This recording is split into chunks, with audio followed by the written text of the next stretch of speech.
Well, hello.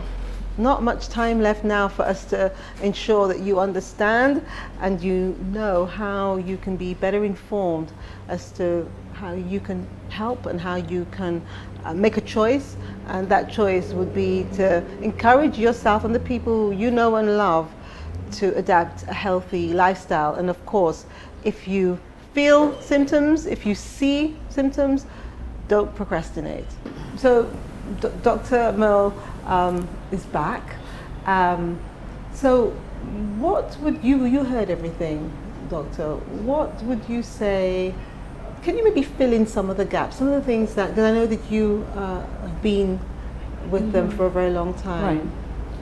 I got to know basically Sister Prospere before Perseus, and without knowing Perseus, I heard about him.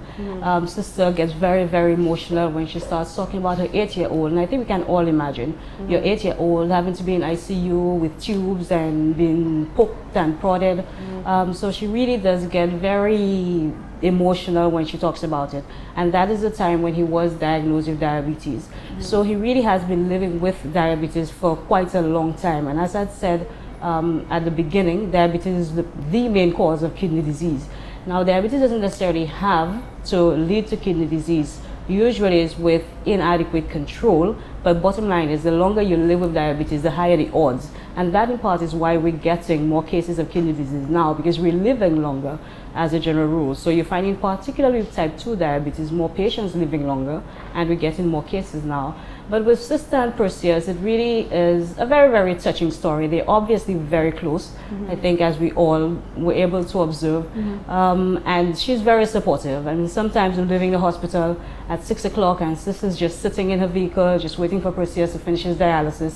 At times, as with every dialysis patient, his blood pressure will drop. That's one of the main complications of diabetes, whereas most patients may come in, because when you're coming in for dialysis, usually you're what we call fluid overloaded. There's a bit of excess fluid, so the blood pressures are high.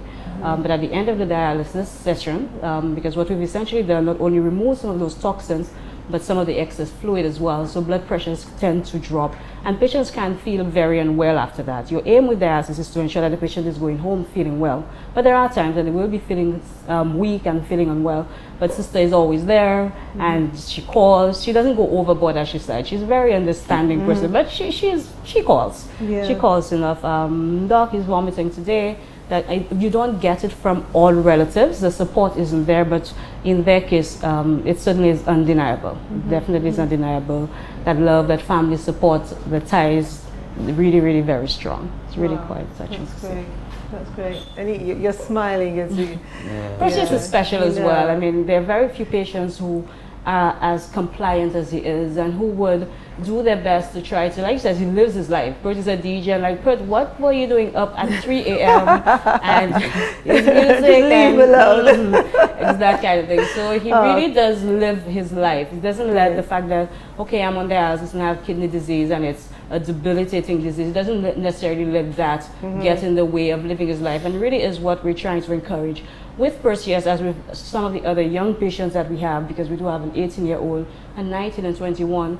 Our aim is in part to try to create links along with the ministry to have kidney transplants done, because by far the quality of life with kidney transplant is better. You avoid the 4 hours in the hospital 3 times a week.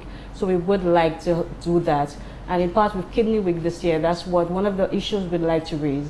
Like I said before, we're trying to raise awareness of the plight of patients with kidney disease. We're trying to prevent more patients from developing late-stage kidney disease, because we don't have enough resources to dialyze everybody who needs it.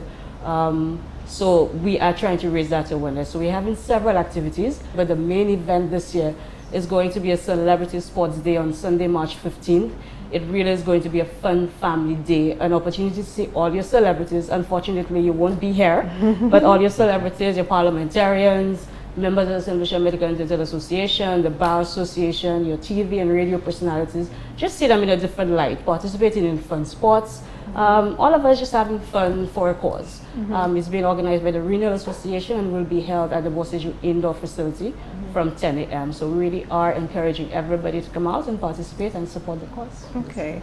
Now the Renal Association, how long has it been going for? It was formed in 2001, and really the aim of the Renal Association is not only to raise awareness of the importance of kidney health and the negative implications of kidney disease, but also we try, it's a non-profit organization for the most part, but it's a support group essentially for members. Members mostly are patients and their relatives. So we do have activities off and on, get together, have different activities at the beach, and we do have activities sometimes to raise funds to assist some of the patients, because by virtue of the fact that they own dialysis, a lot of our patients are unemployed. In fact, I'd say the large majority of patients are unemployed and treating kidney disease. But why? Why are they unemployed? I guess in part because, I mean, look at this young man.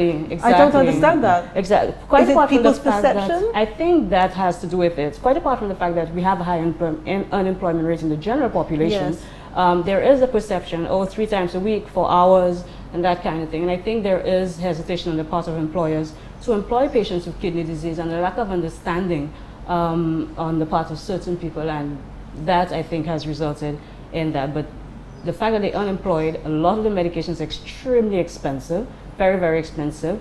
Apart from dialysis itself, the procedure is expensive. The Renal Association is a support group that we try to assist with that. So the funds that we raise in part goes towards that, payment of the blood works that we have to do very regularly, purchase medication, for example, and just have activities for our patients. So we all get together and have fun, basically. Well, Dr. Clarke, thank you so much for being here and for sharing all the information, and good luck with that week and beyond, of course, because we need more than that. I'd like to leave the final word to you, young man. How can you encourage others? Okay, I would probably want to more specify with the diabetics. Management of diabetes. I think this is an issue we have here in St. Lucia. Management of our diabetes. You know, better management means less complications. You know, and I think I was fortunate to get that trip. I actually went to the States, right, to do my eye surgeries and stuff, and not everybody has that opportunity. Yes. I got the chance to go up to the States, and I was educated. I went to diabetic classes, dietitian classes, so I have a good knowledge of what it is to manage my diabetes, and I think that's why now I could see my diabetes under control. Well, I have to commend you for that, and please keep those spirits going. You are a wonderful example. Your mom is absolutely a fantastic lady. Take care of her, right? Take care of her. It takes two. Doctor, thank you so much. And thank you for staying with us, and we hope to see you, if you are in St. Lucia, you support the week. I'm Delia Dolor. Goodbye. God bless.